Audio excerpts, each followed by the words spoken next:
Hello, and welcome back to Gearhead Daily. Hope everybody's having a good day, and it is morning today on the 17th of April. Hope everybody's having a wonderful morning. I am Eric here at Gearhead Daily, and today I want to talk to you about my favorite, that's how adults would say it, top 5 car movies. I know kind of lists are passe at this point. People don't really do lists anymore, but I just thought I'd share my favorite 5 car-related movies. Now, before we get into this, I want to let everybody know I am a huge movie nerd, and I will let you know that I'm kind of a movie snob. So a lot of the things that I like in movies, a lot of people don't, and I'm very, very critical of movies. So the fact that these movies made my top 5 really should tell you something about how good these movies are. And I do have a kind of a system, which is, I kind of scout them out a little bit before I watch the movie because I want to know what I'm getting into. And I also want to know if it's going to be, fairly well reviewed depending on kind of who the source is. So IMDb, I use them kind of as my main source. And if it gets a 7.0 or higher, generally that's a pretty good indication that the movie's going to be fairly decent. There are some exceptions to that, but for the most part, only a few of those movies kind of slip through the cracks in the below 7 and above 7, but anything above 7 is a generally pretty good rule. So I'm going to go through the IMDb rating of these movies, as well as kind of show you a preview. No audio, because I've done this video probably 5-6 times, and gotten a copyright notice for just showing the trailer of them. So, and this is what I understand about the YouTube algorithm and copyright strikes and that sort of thing, is I am encouraging you to go watch these movies. Go pay money, good, hard-earned money to go watch these movies because I think they're worth it. Yet they're telling me I copyrighted their trailer for some reason. So for whatever, hopefully not putting any audio in it will not give me a copyright strike, even though I am outright saying, please go watch these movies. They are good. They are worth it. A couple of the movie studios didn't like that, and they didn't seem to care. So anyway, without further ado, here we go. Okay, so my first bottom number 5. Okay, this is a pretty long list of favorite car movies, but my first one is Le Mans. Okay, Steve McQueen, he is the man. Okay, so let's start the trailer, and just keep in mind this was filmed at the actual race. Okay, at Le Mans with camera cars and the whole bit, and I think, if memory serves me correctly, they finished like 3rd, even with all the camera cars and the stops for filming and all this stuff with Steve McQueen and all the other stuff that they were going to do. Yeah, I mean, to be fair, the plot to this movie is pretty thin, meaning there really isn't one. That said, I still think it's a really great just racing movie in and of itself. You really get the feel of what Le Mans is like, the atmosphere, and what it was like back then in the 60s with kind of these, sort of clapped together cars and everything like that. But you really get a sense of drama. You get a sense of what the atmosphere is like. And, it really did kind of capture, I think, the essence of the 60s and 70s racing series as it went. So, as everybody knows, Steve McQueen was a really, really into racing himself. So was Paul Newman.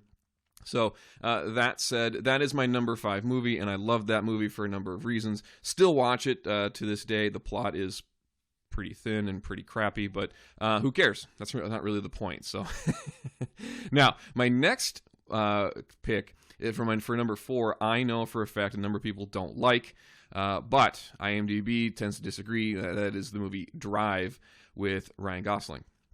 Okay, and the movie itself is it's rated R, obviously, but it got a 7.8, which with several 100,000 views is pretty good. So the reason I like this movie is it's very Scorsese-esque.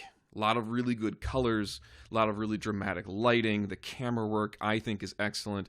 The music I think is excellent. The story also excellent. There's not a lot of dialogue, but there's a lot of action in it. And basically, Ryan Gosling plays a stunt driver who moonlights as a driver for bad guys and drives around in this, kind of mid-70s Nova, but wants to go legit and be a pro racer. And of course, you've got his manager here, who he works as a day job doing his car repair business, and he kind of gets messed up in the mob situation. You got Bryan Cranston and everything, and It's a really good story, kind of, and then you've got the car stuff wrapped around it as well. So in my opinion, it is really kind of one of the more artsy type movies out there. He plays this driver trying to get away, and here we kind of see the situation. And if you were a fan of the TV show, and it's escaping me, Mad Men, you've got Red. Everybody called her Red in the show there as well. So a lot of big names in this, and again, I think the movie's excellent. I really recommend you go see it. Again, that's my number 4 pick. Again, not everybody likes it because it's a little slow. Some people don't like that. Not a ton of dialogue. But in my opinion, very solid movie. Again, I'm really hard on movies, so this one for me kind of ticks all the right boxes as far as drama and drive and kind of intrigue and story and everything combined. Just, I think, really, really hits home for me. So my number 3 pick, okay, is Senna. 8.6, so you know it's good. So here's the preview for it. Honestly, probably one of the best documentaries of all time, and I'm putting that up there with like David Attenborough's Planet ones too. It's so good. It is absolutely so good, and you get to see firsthand how corrupt the FIA was and probably still is to a certain point. I mean, there's a point in this where they show you Senna getting absolutely screwed, and it's on film, and they're basically telling him straight up, you're screwed, even though he followed the rules to the letter. If you haven't seen it yet, I don't want to ruin it, but he basically just gets completely effed in the worst way possible, and the FIA, to his face and into all the drivers, basically say, tough. Too bad. Can't deal with it. Not our problem. Blah, blah, blah. Right? It's absolutely amazing. The story is really good. My wife really liked this movie, even though she's not a car person per se. She doesn't really get into it like I do. But she watched it and was really intrigued by the information and just really enjoyed the movie. It was a really good, really well done documentary, in my opinion. So if you have not seen it, this is a total must-see movie. Okay? Let's move on to my number 2. Number 2 is the original Gone in 60 Seconds. Now, this is one of those movies that falls below that 7.0, and to be honest, it's probably, as a movie itself, I'll be honest, it's not even a 6.0 on my opinion, because the plot is so ridiculously stupid, and just the amount of Vaseline on the lens during the actual acting series is just incredible, because the film it has the pretense of a plot, but in reality it's a 45-minute car chase. That's literally what it is, a 45-minute car chase. Hundreds of cars destroyed. It is absolutely incredible to see this movie. Just go see it for the car chase. This is the H.B. Halicki version of it. And I'm one of those people that will watch the director's commentary of most movies if I really like it. And I'll share one of the stories from the commentaries, which I thought was really excellent, which was this is the wrong trailer. This is the wrong trailer. Let's see. Got to do the H.B. Halicki version of it. Here we go. Found it. Okay. So this is the original one.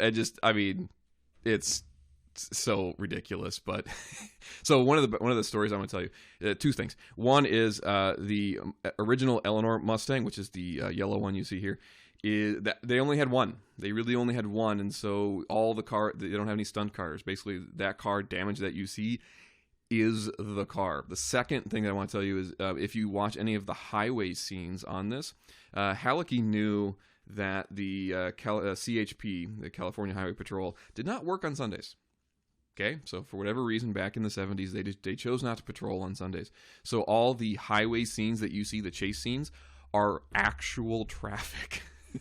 So yeah, it is. So this is live traffic. What you see here in the highway scenes.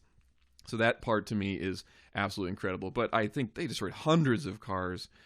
Just the scene in the Cadillac dealership alone is worth renting this one. Don't expect a whole lot as far as plot goes. And again, it's really, really not that great of a movie as a movie, but as far as a car chase thing goes, absolutely brilliant. Absolutely brilliant.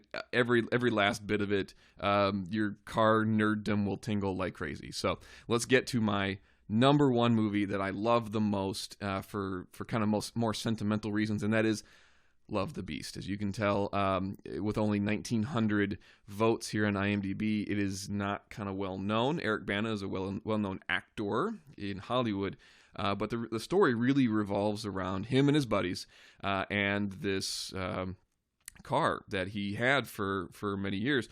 And they tell you up front that he smashes the car. He has it rebuilt and he smashes it. But I think this movie goes really, really far into the connection some of us have with cars and why we kind of connect with other people through cars. I've often thought cars are cool, but they're not fun if I don't have anybody to share it with, right?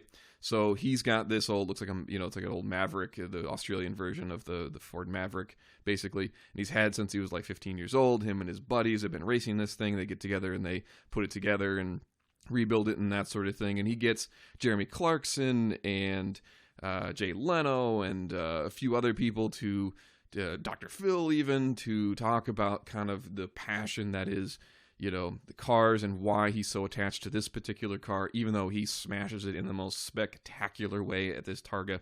It really does kind of hit home for why we do the car stuff that we do. And on the outside, it looks insane. It looks stupid. It looks like a complete waste of money.